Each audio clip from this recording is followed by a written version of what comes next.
ओम नमस्ते जी। आपका स्वागत है आपके अपने चैनल आओ वेद पढ़ें में। चतुर्थ समोल्लास। चतुर्थ समोल्लास का विषय है ब्रह्मचर्य आश्रम से गृहस्थ आश्रम में प्रवेश करना। अब तक हमने सत्यार्थ प्रकाश ग्रंथ की भूमिका तथा 3 समोल्लासों का अध्ययन किया। प्रथम समोल्लास में ईश्वर के 108 नामों का वैदिक व लौकिक स्वरूप, द्वितीय समोल्लास में बाल शिक्षा अर्थात संतानों का निर्माण तथा तृतीय समोल्लास में अध्ययन अध्यापन अर्थात पढ़ने पढ़ाने की विधि आदि विषयों पर हमारा विस्तृत ज्ञानवर्धन हुआ। अब चतुर्थ समोल्लास का अध्ययन करेंगे। इस समोल्लास का विषय है समावर्तन, विवाह और गृहस्थ आश्रम। तो चलें गृहस्थ आश्रम के कर्तव्यों पर विचार करते हैं। कुछ पाने के लिए धैर्य व उत्साह के साथ अपने लक्ष्य की प्राप्ति में लगे रहना होता है। चिंतन की धारा सदा सुपथ की ओर प्रवाहित रहनी चाहिए। इस वेद ज्ञान से लाभ तभी होगा जब हम ज्ञान प्रवाह की वाणी को आरंभ से अंत तक निरंतर सुनेंगे। याचक की प्रार्थना। हे ज्ञानवान भगवन, हमको भी ज्ञान दे दो, प्रज्ञारितम भरासी बुद्धि का दान दे दो।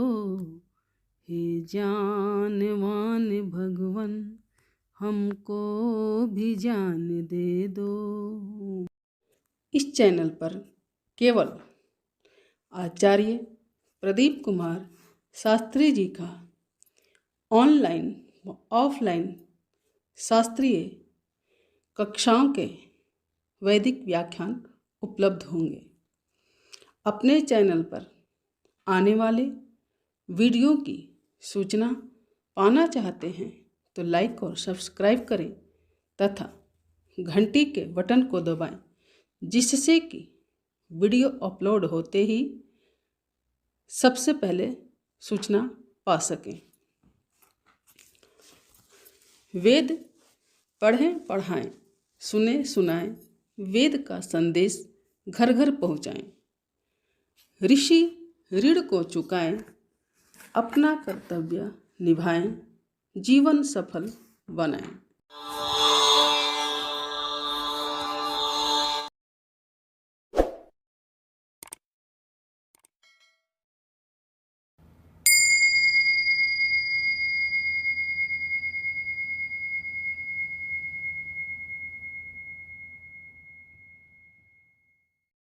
ओम सहना भवतु सहनौ भुनक्तु सह वीर्यं करवावहै तेजस्विनावधीतमस्तु मा विद्विषावहै। ओम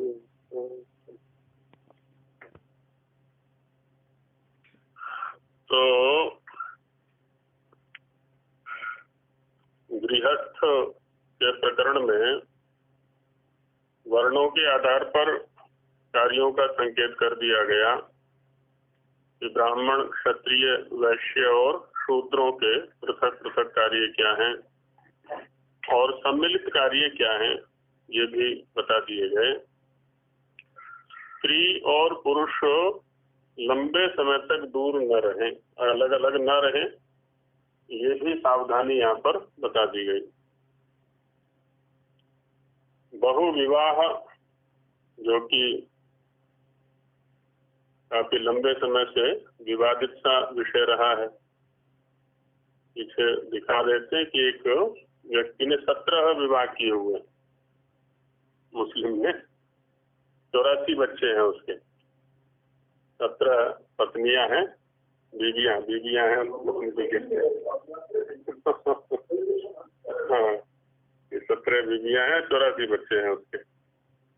तो तो कर देगा पूरे, अभी तो ठीक ठाक है। हाँ तो बहुविवाह। प्रश्न, स्त्री और पुरुष का बहुविवाह होना योग्य है व नहीं? है? स्त्री अनेक विवाह कर ले अथवा पुरुष अनेक विवाह कर ले, वो समुचित है या नहीं? उत्तर, युगपत न। युगपत माने अर्थात एक समय में नहीं। यदि वियोग हो जाए, विच्छेद हो जाए, मृत्यु हो जाए किसी एक की, तो ठीक है, दूसरा या तीसरा किया जा सकता है, लेकिन एक के रहते हुए दूसरा या दूसरी नहीं होनी चाहिए।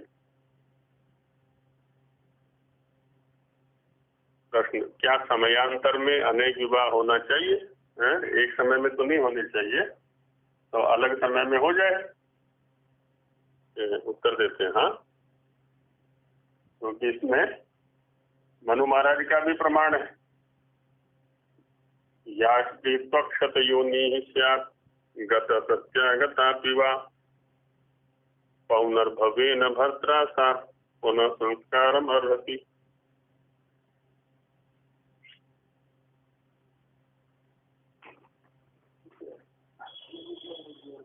जो स्त्री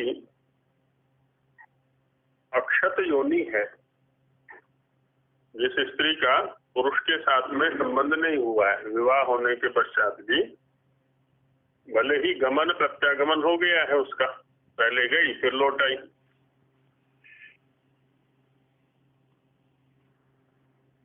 गोना गोना बोलते हैं उसमें, गमनम जाना हुआ, तो गमन और प्रत्यागमन होगा।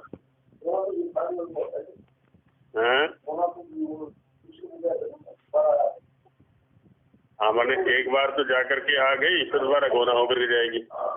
हाँ वही होता।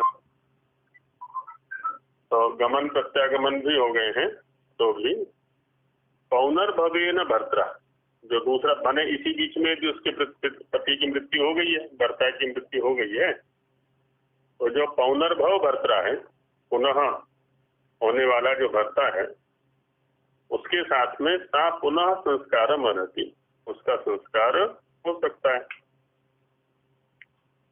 और ये नियम दोनों पर ही लागू है, स्त्री पर भी और पुरुष पर भी। इसलिए कह रहे हैं स्वामी जी कि जिस स्त्री व पुरुष का पुनः माने फिर से, भव माने होने वाला, पुनः पुनर्भव से ही पौनर्भव एक तद्धित प्रत्यय होकर के होना है, पुनर्भव पौनर्भव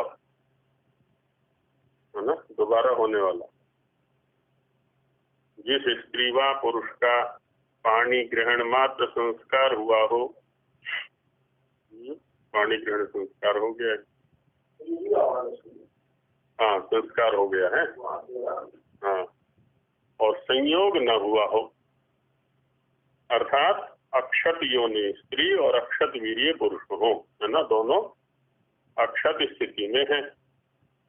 अब कोई कारण बन गया उनके विच्छेद का, उनका अन्य स्त्री व पुरुष के साथ पुनर्विवाह होना चाहिए, है ना, इसका उसके साथ, उसका अन्य के साथ में हो सकता है, किंतु ब्राह्मण क्षत्रिय और वैश्य वर्णों में क्षत योनि स्त्री और क्षत वीर्य पुरुष का पुनर्विवाह न होना चाहिए, जीवित रहते हुए व्यवस्था दे रहे हैं स्वामी जी।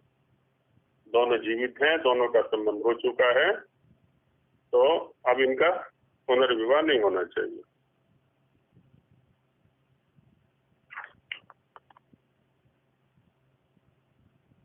क्योंकि पुनर्विवाह यदि होगा ना तो उसमें दोष भी आते हैं, इसलिए उससे बचना चाहिए। क्या दोष है पुनर्विवाह में, क्या दोष है?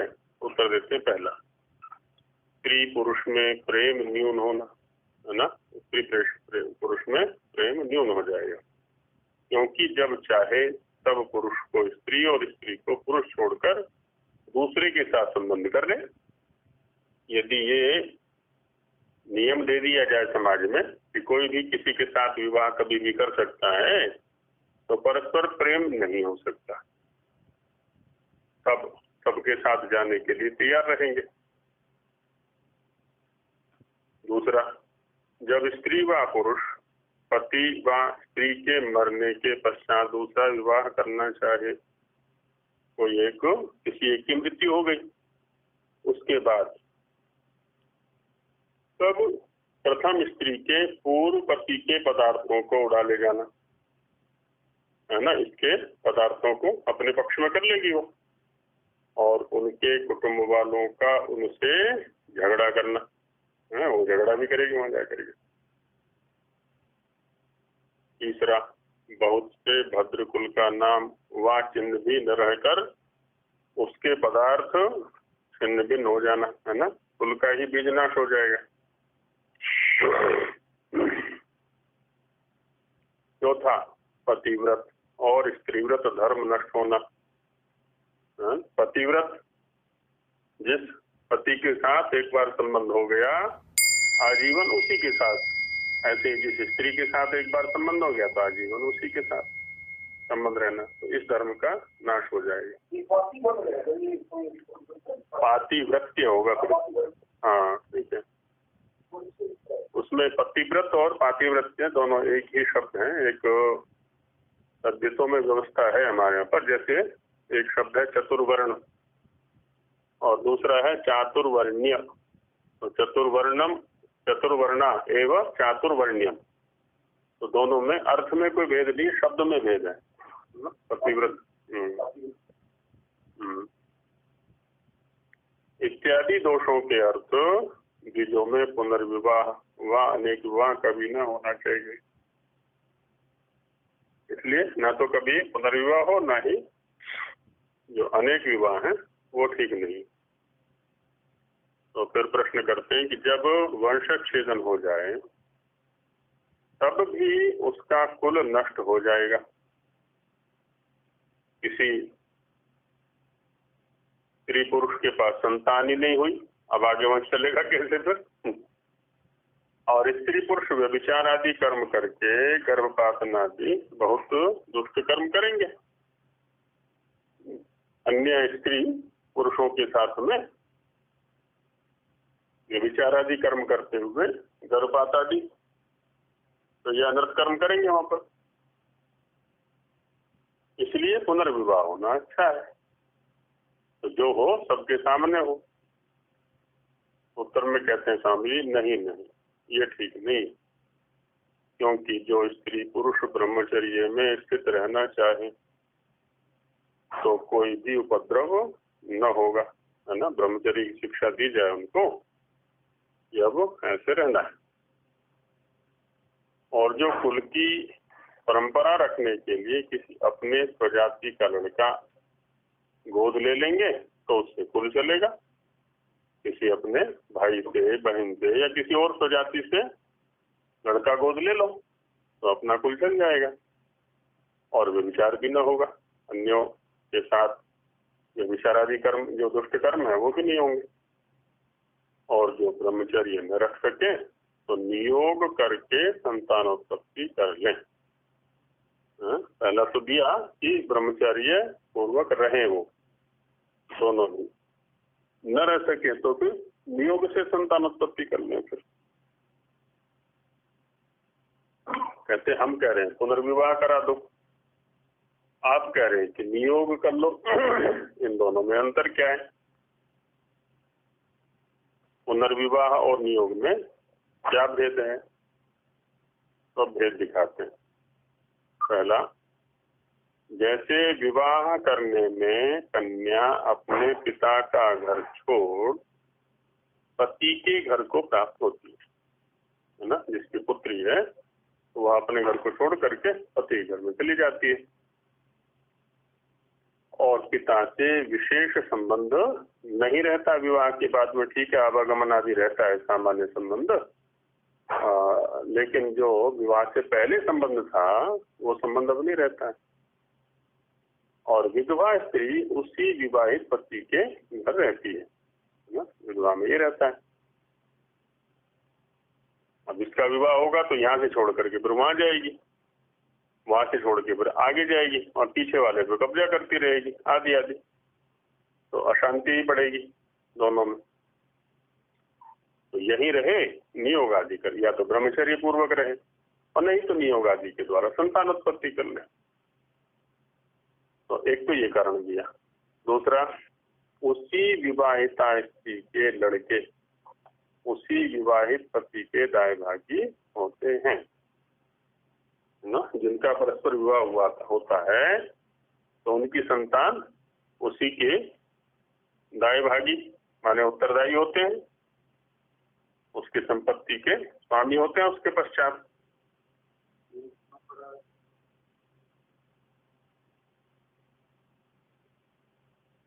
हाँ हाँ हाँ हम्म। हाँ युवक है, बच्चा क्या युवक है पूरा।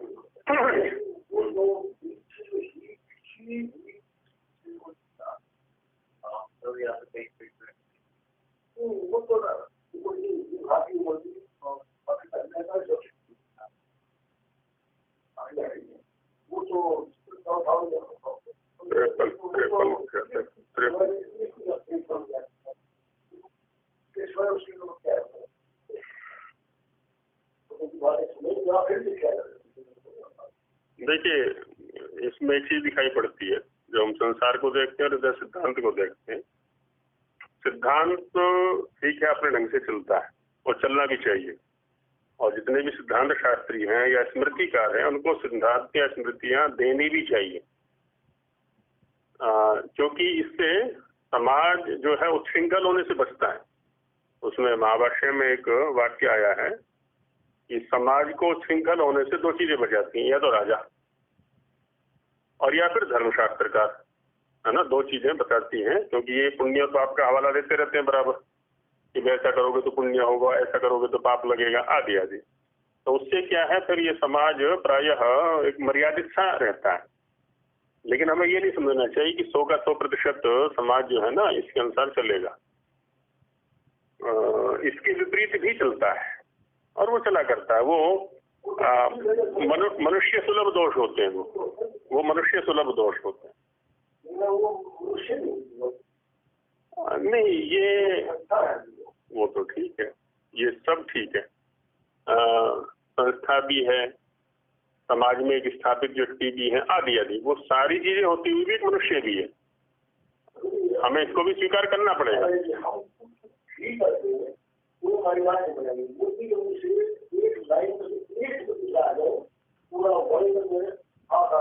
वो ठीक है, इसमें कोई दिक्कत नहीं है, वो एक आदर्श पुरुष है। और लेकिन स्खलन का अवसर हमें वहां भी रखना पड़ेगा, मनुष्य भी तो है ना। हाँ हाँ, तो मनुष्य नहीं, उचित कौन ठहरा रहा, उचित ठहराने वाली बात नहीं है। बात यह कि मनुष्य सुलभ दोष है, अज्ञानता अल्पज्ञता जो है ना मनुष्य सुलभ है।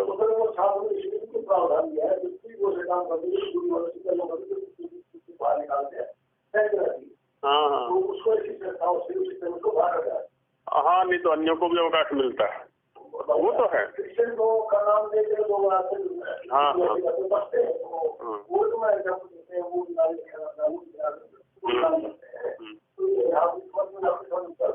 हाँ, ये तो है, प्रतिष्ठित स्थान पर जो है ना दूसरों के लिए अवकाश मिलता है।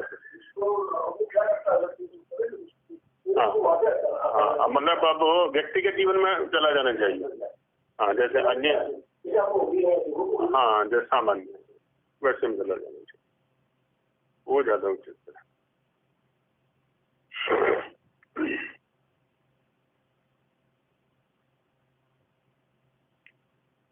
अब वैसे व्याख्या करने वाले करते रहते हैं कि भाई किसी योगी की सिद्धि की परीक्षण के लिए गए हैं तो वो है आदि आदि जो भी है। अब कुछ चीजें ऐसी होती हैं वो व्यक्तिनिष्ठ होती हैं, वो दूसरा व्यक्ति व्याख्या कर पाए, बड़ा मुश्किल होता है।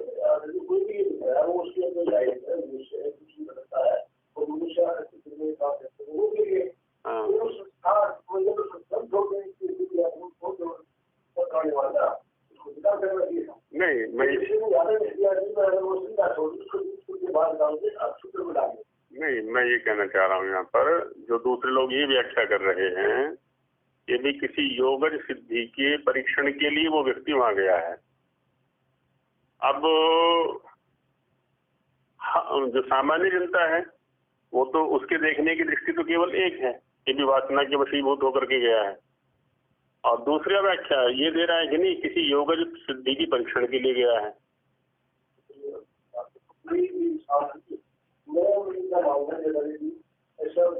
कोई होता है जो गलती करके और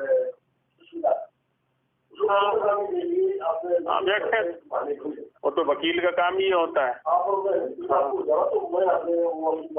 है होता है होता है होता है।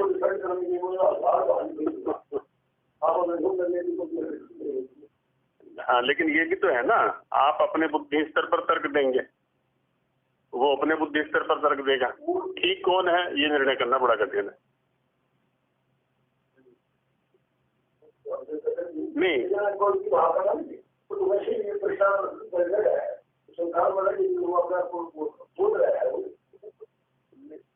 मैं वही तो कह रहा हूँ ना, आप या हम या कोई भी तीसरा व्यक्ति अपने बुद्धि स्तर पर व्याख्या करेगा हमेशा। अब दूसरी व्याख्या ये भी हो सकती थी कि विवाह क्यों किया, परीक्षण करना ही था तो वैसे ही कर लेता, लेकिन उसको वो व्यभिचार के अंदर गिनता है कि भाई मैं ऐसे छुपे करता हूँ, इसके अपेक्षा जो करना है तो खुल्लम खुल्ला किया जाए, जो भी सर्व स्वीकृति पूर्वक किया जाए।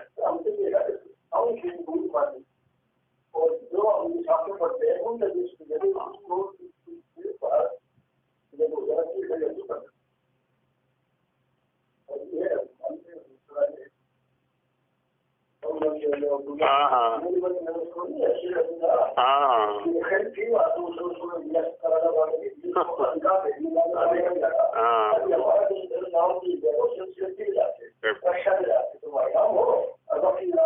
ये तो होता है होता ही हाँ।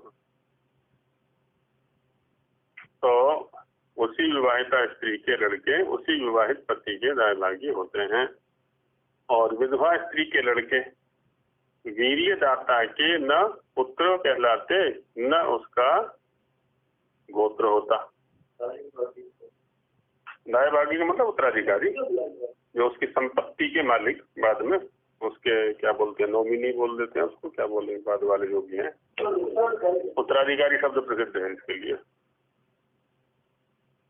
अच्छा, इधर विधवा स्त्री है, और विधवा स्त्री ने किसी अन्य से नियोग करके संतानोत्पत्ति की, उससे पुत्र हुआ है, तो वो जो वीर्यदाता पुरुष है उसके साथ में कोई संबंध नहीं है।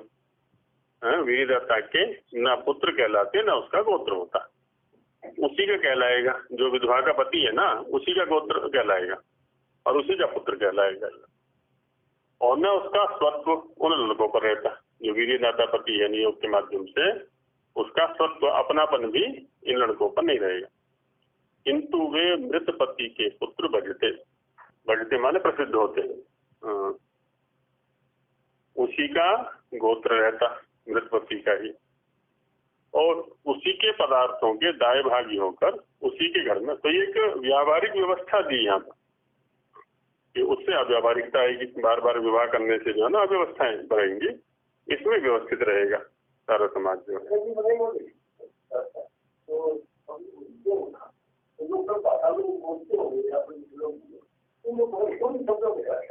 हाँ,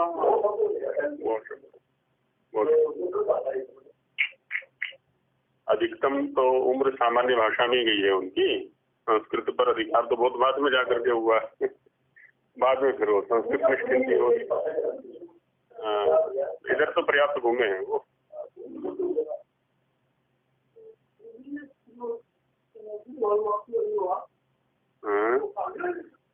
क्या चीज? हाँ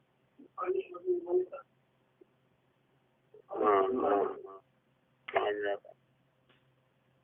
तो यहाँ पर सामान्य रूप में तो यही कह रहे हैं कि या तो ब्रह्मचर्य से रहें अथवा नियोग कर ले, वो ज्यादा अच्छा है। तीसरा, विवाहित स्त्री पुरुष को परस्पर, माने ये काफी कठिन सा काम है, ये जो व्याख्या चल रही है ना इस समय, ये सामान्य काम नहीं है भी नहीं, और किसी भी स्त्री या पुरुष के लिए बड़ा कठिन है। माने यहाँ पर क्या है ना, एक सामान्य सी जो मानसिकता बनती है वो ये है कि मैं दूसरे के पुत्र को पाल रही हूँ या पाल रहा हूँ। वहाँ एक ये भी तो मानसिकता करेगी ना वहां पर तो ये होता है। और फिर अकेले माने पूरा जीवन अकेले व्यतीत करना है ना, एक विधुर के लिए या विवाहिता के लिए अकेला जीवन ऐसे ही, तो ये भी उससे कम नहीं है जो वो ब्रह्मचर्य पूर्वक रहने के लिए कह के आए ना उसको, ब्रह्मचारी को, जो कि पूरे जीवन अविवाहित रहे। वो जितना कठिन कार्य है तो उससे कम कठिन ये नहीं है, बल्कि उससे ज्यादा कठिन इसलिए क्योंकि ये भोग चुका है या भोग भी चुकी है अखबार। और दूसरा एक विधुर का या विधवा का, संपन्न गृहस्थ में रहना बड़ा कठिन काम होता है।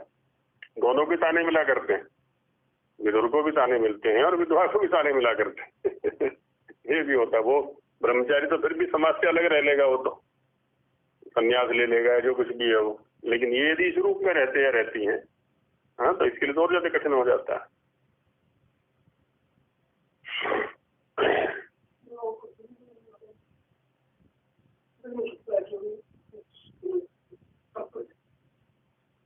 अब की कौन देखता है, एक प्रसिद्ध आचार्य, नाम नहीं बताऊंगा, वो बोली, वो क्या है ना बिंदी लगाती, तो उनकी बहन जी ये बिंदी आप लोग लगाते हैं? बोले भ्राता जी जब हम बस में चढ़ती हैं तो बिंदु नहीं है, मांग में सिंदूर नहीं है, गले में मंगलसूत्र नहीं है, तो महिलाएं देखती हैं हाय इधर भरी जवानी में विधवा होगी मतलब हमें तो बड़ी अलग ही दृष्टि से देखते हैं जब वो तो ये सामाजिक दृष्टि से हमें करना पड़ता है, हाथ में चूड़ी पहन लेना हाँ, नहीं तो उनसे उलझते रहो फिर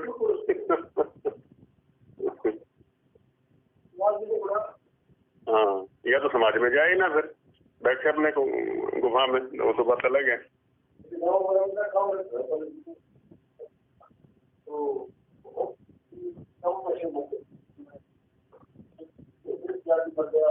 हाँ हाँ, निकल जाते एक बार सारे सभी तरह के। तीसरा, विवाहित स्त्री पुरुष को परस्पर सेवा और पालन करना अवश्य है ना, एक दूसरे की सेवा भी करना है और एक दूसरे का पालन भी करना है। नियुक्त स्त्री पुरुष का कुछ भी संबंध नहीं रहता। नियुक्त माने जो नियोग के लिए है, वो तो केवल एक, जैसा उसने ओवैसी ने कहा था ना, कॉन्ट्रैक्ट है वो तो तात्कालिक ना, तो बस उसी उतने काल के लिए, उसके बाद कोई संबंध ही नहीं है उन दोनों का परस्पर। चौथा, विवाहित स्त्री पुरुष का संबंध मरण पर्यंत रहता। हालांकि अब उसने ओवैसी ने कहा तो कि एक जीवन के लिए कॉन्ट्रैक्ट है, तो एक जीवन के लिए भी कॉन्ट्रैक्ट निभाया कहा तुमने कॉन्ट्रैक्ट चलो एक जीवन का 7 जन्मों का नहीं है तो एक जीवन का भी निभा लो चलो वो भी तो नहीं है। विवाहित स्त्री पुरुष का संबंध मरण पर्यंत रहता है ना, वो तो आजीवन रहेगा। और नियुक्त स्त्री पुरुष का कार्य के पश्चात छूट जाता है ना, वो तो केवल गर्भाधान के निमित्त ही उनका संबंध हुआ था, ना उससे पहले कुछ है ना उसके बाद कुछ है। पांचवा, विवाहित स्त्री पुरुष आपस में गृह के कार्यों की सिद्धि करने में यत्न किया करते। जो भी गृहस्थ संबंधी कार्य है, दोनों गृहस्थ की प्रगति के लिए कार्य करते हैं मिलकर के। और नियुक्त स्त्री पुरुष अपने अपने घर के काम किया करते हैं। तो ये इनमें भेद है पुनर्विवाह में और नियोग में। इन दोनों के नियमों में भी भेद है ना। एक तो जो प्रकार है उसमें तो अंतर है ही, नियमों में भी भेद है, नियम भी अलग अलग है। विवाह और नियोग के नियम एक से हैं, वह पृथक पृथक है ना। जो विवाह है तो कहते हैं कि कुछ थोड़ा सा भेद है दोनों में, वह भेद है।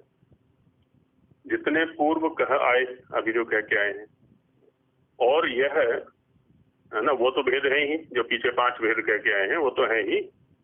और यह कि विवाहित स्त्री पुरुष एक पति और एक ही स्त्री मिलके 10 संतान तक उत्पन्न कर सकते हैं।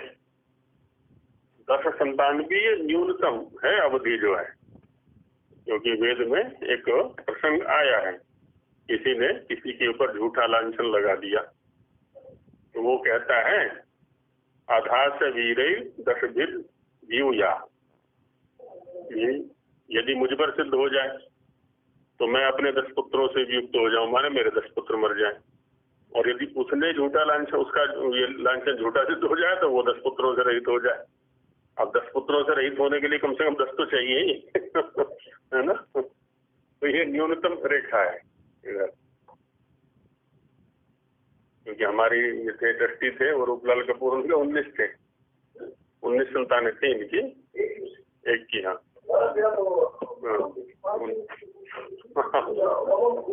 हाँ 9 है उसके, 10 है शायद। हाँ हाँ हाँ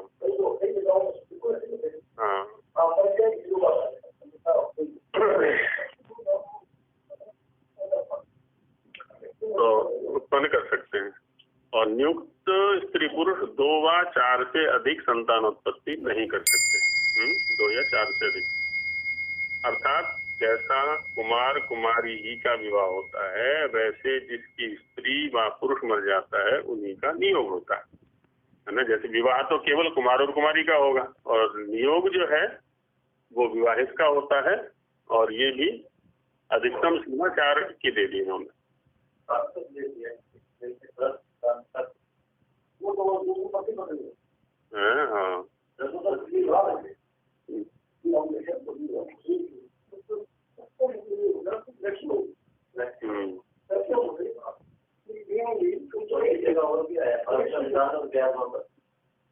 वो तो वेद मंत्र के आधार पर दिया है वो।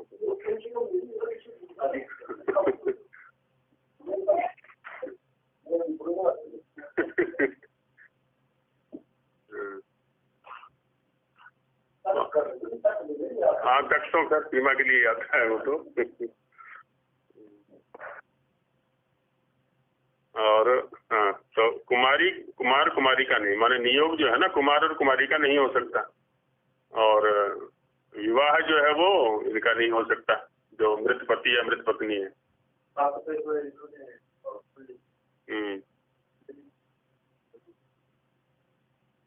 हस्तलेख में माने तक कहीं कहीं पाठ नहीं है, लेकिन हस्तलेख में है ये। कोष्ठक में दिया है कि कोष्ठक में दिया है, सामान्य दिया है।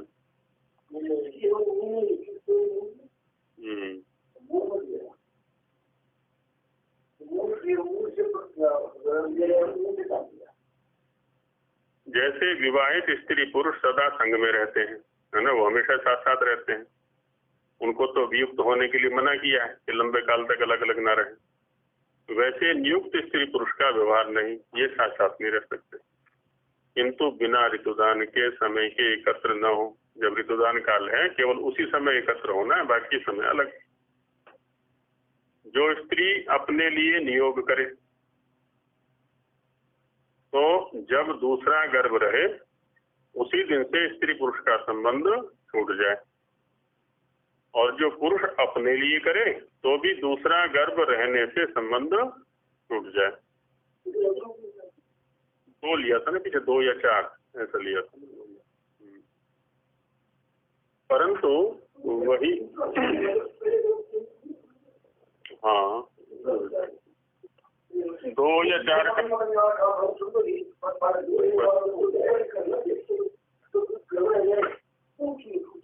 हाँ टूट जाएगा।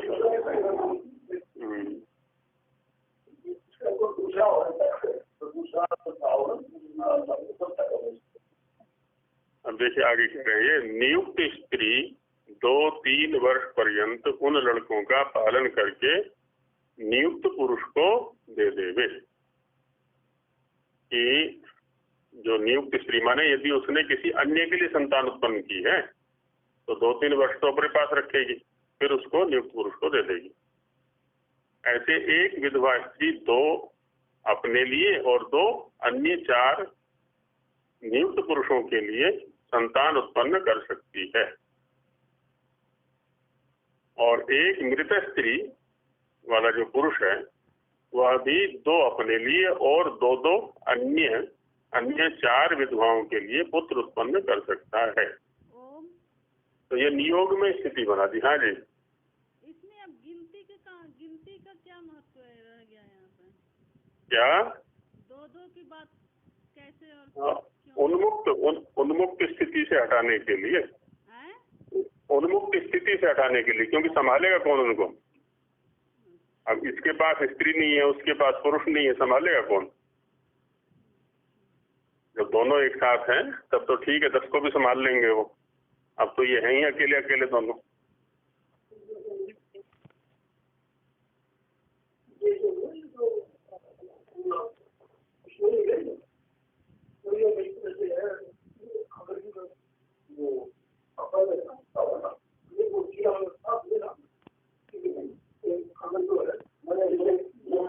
माने एक खुला पुरुष रह गया, छुट्टा बोलते हैं, छड़ा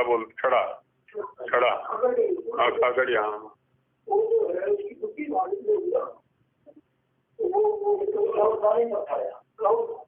उसके बाद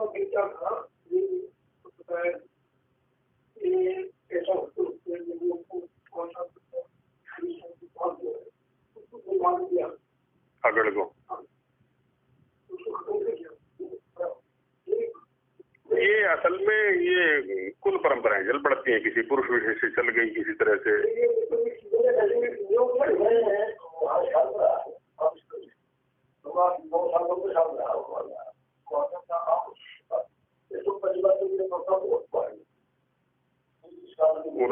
पुरानी माने बिश्नोई समाज में ही तो रही होगी खाली है।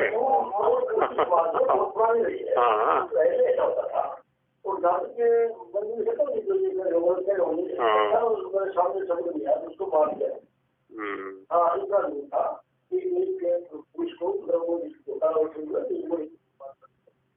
वो भी तो परिस्थिति विशेष में रहता होगा ना। मान लिया किसी पुरुष क्षमता नहीं है, ऐसी स्थिति में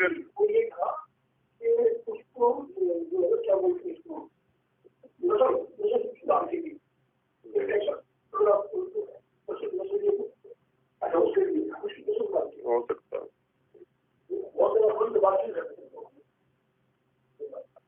हो सकता है। सामान्य स्वीकृत पक्ष तो नहीं है ना वैसे भी ये। ठीक है, किसी समाज विशेष में चल गया।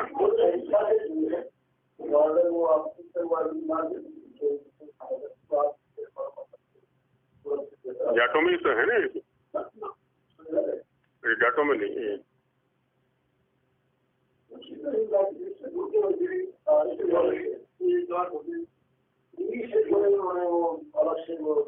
अच्छा ठीक। और 2 अन्य 4 विधवाओं के लिए पुत्र उत्पन्न कर सकता है।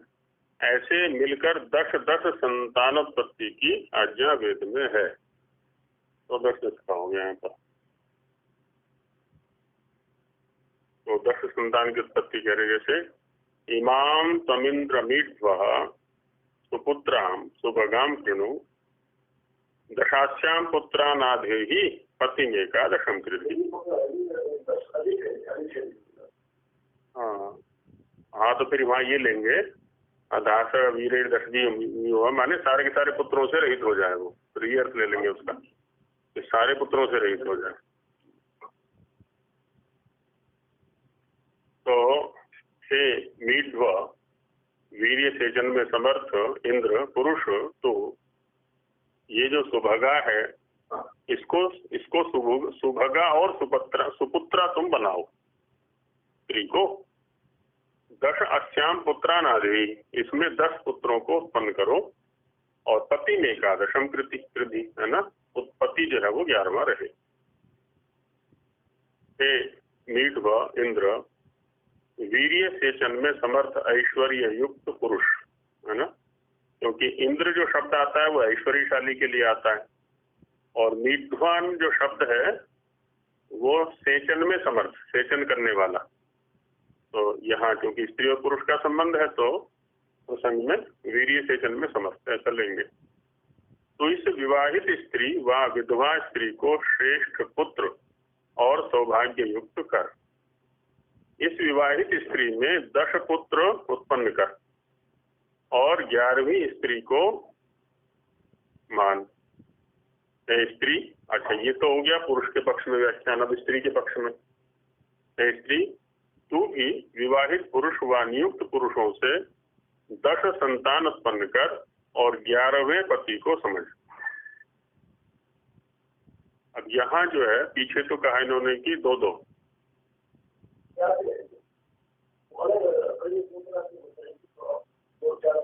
नहीं यहाँ जो दे रहे हैं ये कि दूसरे से 10 तक उत्पन्न कर सकता है। नहीं ये कहा ना, पुरुष को कहा कि इस स्त्री को 10 पुरुषों से संपन्न कर, पुत्रों से, दोनों के नियुक्त पुरुष, नियुक्त का भी तो व्याख्यान है ना इसमें, नियुक्त स्त्री भी और नियुक्त पुरुष भी, दोनों को दे रहे हैं ना यहाँ पर, ये दोनों के लिए है ना। तो भी विवाहित पुरुष व नियुक्त पुरुषों से 10 संतान उत्पन्न कर, ये कह रहे हैं ना यहाँ पर।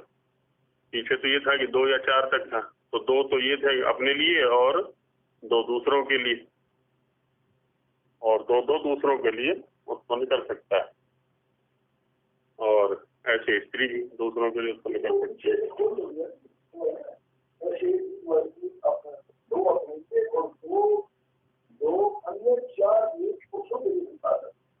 हाँ तो 8 उधर हो गया, 2 अपने लिए हो गए, 10 हो गया। ऐसे ही पुरुष भी हो गया, पुरुष भी क्या 2 अपने लिए और 2 जो है अन्य 4 स्त्रियों के लिए, 2 8 हो गए वहां पर, तो 10 उत्पन्न कर सकते हैं।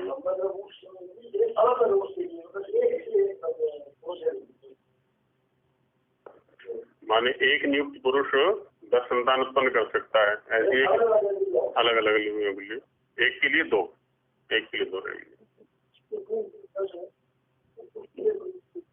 ना, उसके लिए थोड़ा ना, वो तो जो निपुता, वो तो निपुता स्थिति है, संतान रहित के लिए है।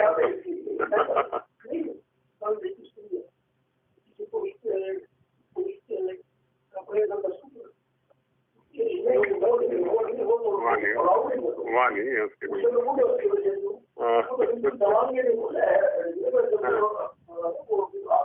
हाँ बस हाँ, 10 पुत्र कर लिए तो उसके तो 10 भी 2 वर्ष पर भी हुए तो 20 साल तो वैसे ही हो गए।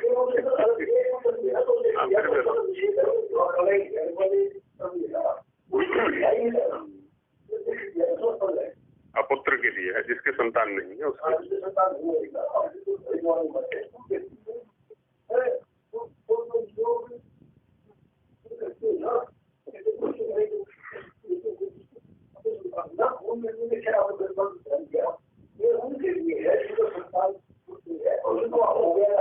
नहीं ये कहना चाह रहे हैं, जैसे एक महिला है, उसके संतान नहीं है, अब वो नियोग किसके साथ करे, क्या विदुर से ही करे या किसी अन्य जो समर्थ गृहस्थ है उससे भी कर सकते हैं?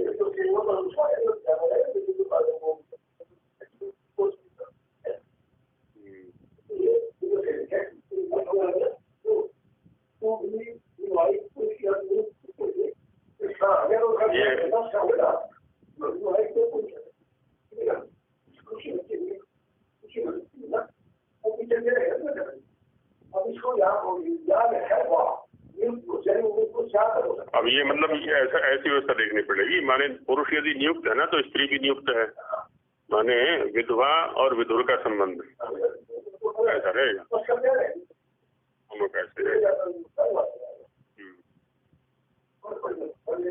हाँ नहीं, संबंध ऐसे लगाना पड़ेगा यहाँ पर, नहीं तो व्यभिचार की स्थिति में नहीं।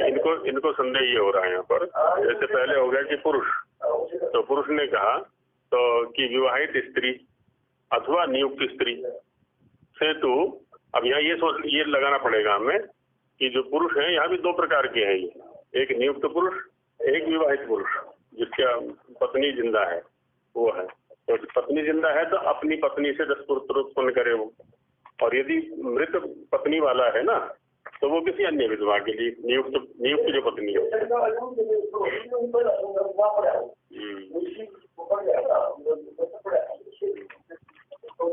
हाँ ये आचार्य जी ओम।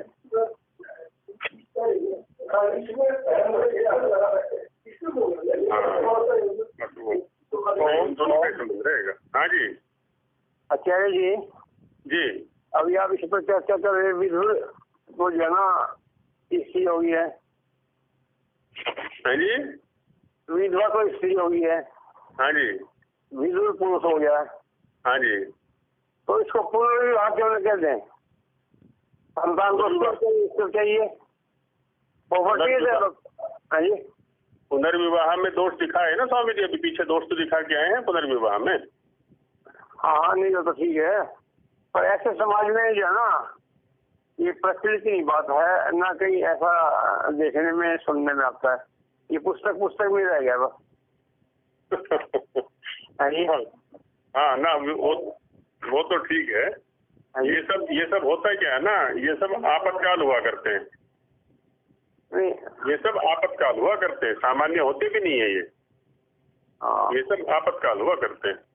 हाँ नहीं, हमने यह देखा है कोई भी किसी का पति मर गया या किसी की धर्मपत्नी मर गई तो ऐसा समाज में कहीं भी प्रचलित नहीं है, कहीं भी देखने को नहीं मिलता।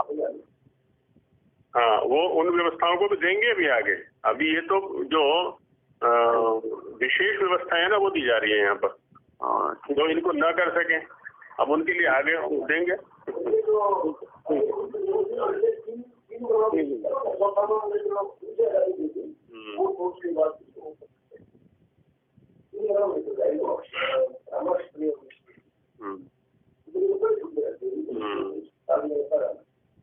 इस वेद की आज्ञा से ब्राह्मण, क्षत्रिय और वैश्य वर्णस्थ, स्पष्ट करके ना पर स्त्री और पुरुष 10-10 संतान से अधिक उत्पन्न न करें, है ना, उससे अधिक भी मना कर दिया है।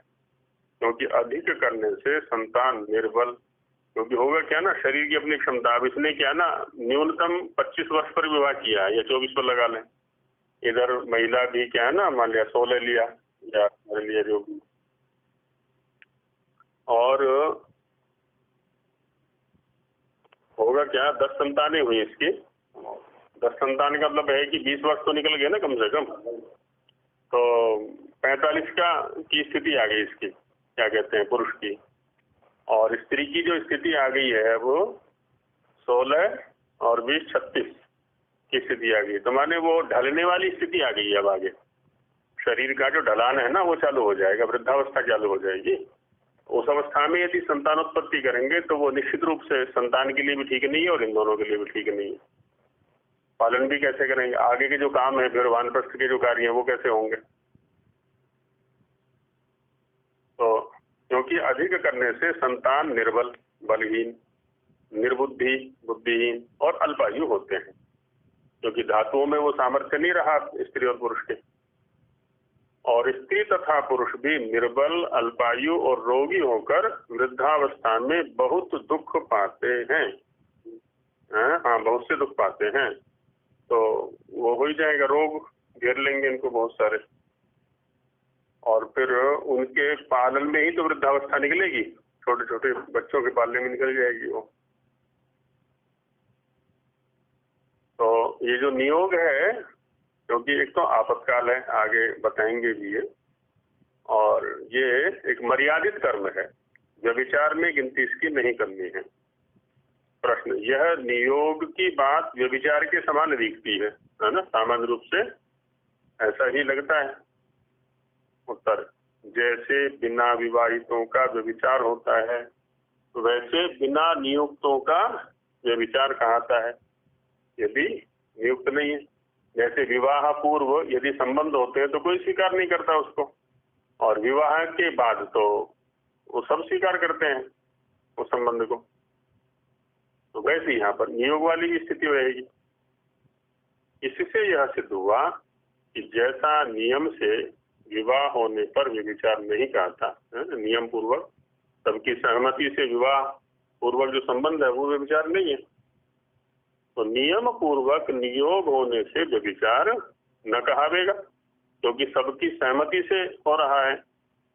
एक तो होता क्या है ना, इस कर्म को बड़ा ही गर्रित सी कोटि में डाल दिया। नहीं तो जब हम इसको भी पवित्र कर्म में रखेंगे तो जैसे डिंडिम घोष है ना, ढोल बजा करके हम कहते हैं कि आज हमारे यहाँ बच्चे का नामकरण संस्कार होना है, आज विवाह होना है ना, विवाह के कार्ड बांटे जाते हैं, इसकी परिणति कहाँ होनी है सब जानते हैं।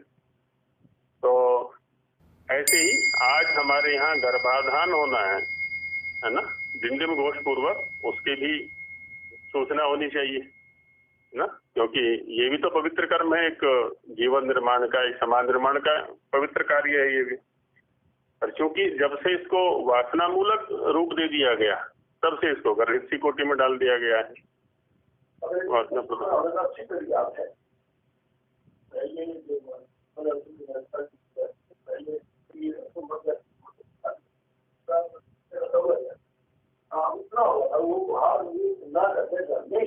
हाँ, देवर को, छोटे भाई को।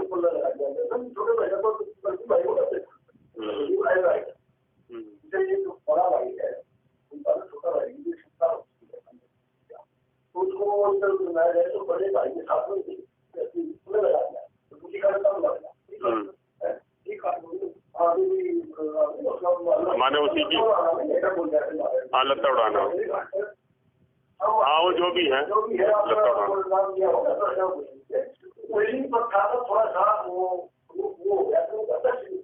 हमारे यहाँ एक के ही दो हो गई फिर अब ये।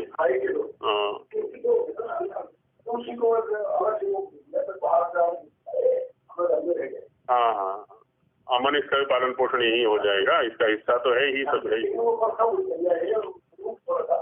हाँ, तो नियोग होने से विचार ने कहा होगा। जैसे दूसरे की कन्या का दूसरे के कुमार के साथ शास्त्रोक्त विधि पूर्वक विवाह होने पर, है ना, शास्त्र में जो विधि है उससे यदि विवाह होता है तो समागम में व्यभिचार व पाप लज्जा नहीं होती, ना उसको व्यभिचार कहते हैं, ना पाप कहते हैं, ना लज्जा कहते हैं। वैसे ही वेद शास्त्रोक्त नियोग में व्यभिचार व पाप लज्जा न मानना चाहिए, है ना। तो ये भी उसी का शास्त्रोक्त रूप में इसको भी समझना चाहिए। प्रश्न है तो ठीक, परंतु यह वेश्या के सदृश कर्म दिखता है। माने एक पुरुष है, अनेक स्त्रियों के लिए संतान पैदा कर रहा है, या एक स्त्री है, अनेक पुरुषों के लिए संतान पैदा कर रही है।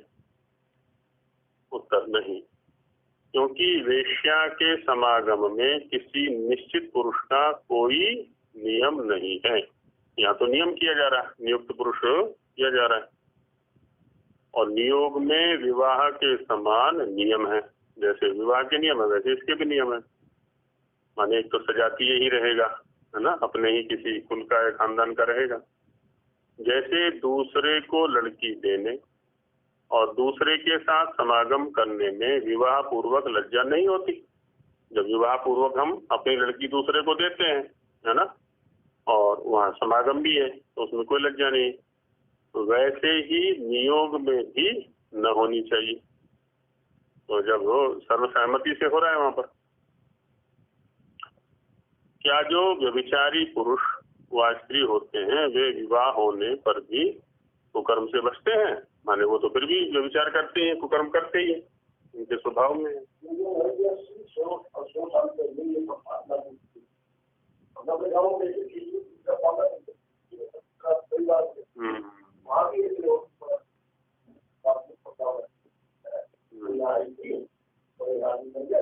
पर पल्ला उड़ाना तो वो हमेशा के लिए हो गया ना, फिर तो वो ऐसा तो नहीं कि संतानोत्पत्ति के लिए। हाँ,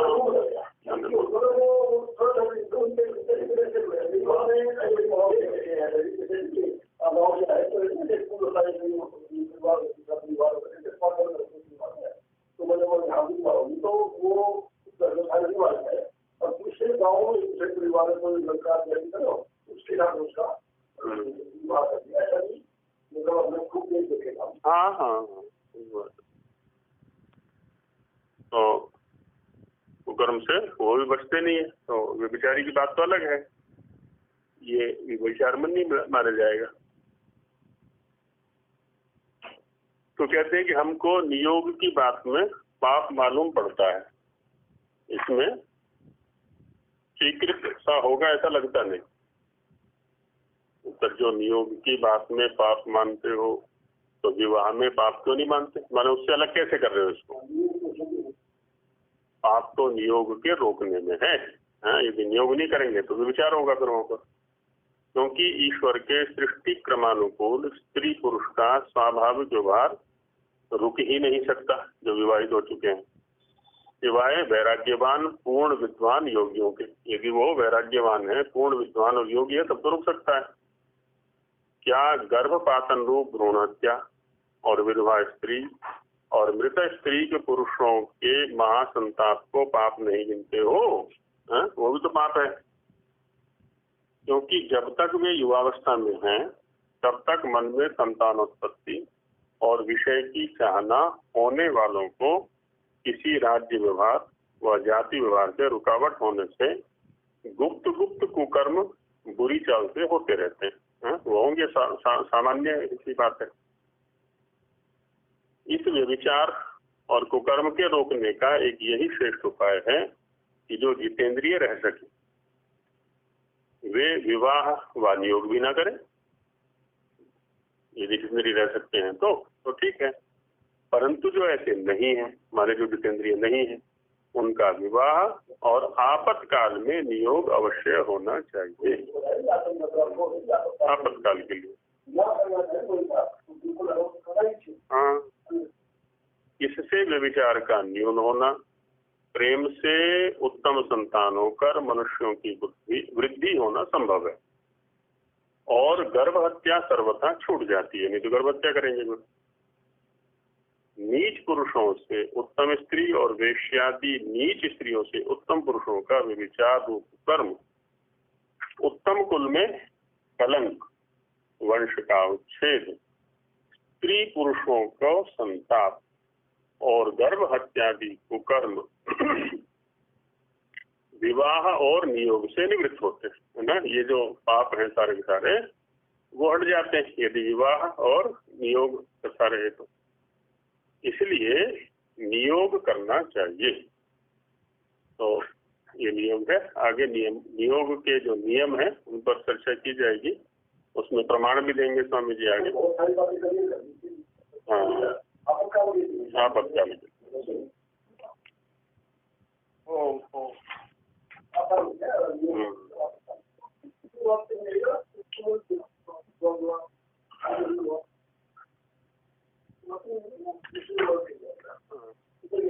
अभी प्रकरण पूरा कर लेते हैं। सहना भवतु सहनो भुनक्तु सह वीर्यं करवावहै तेजस्विनावधीतमस्तु।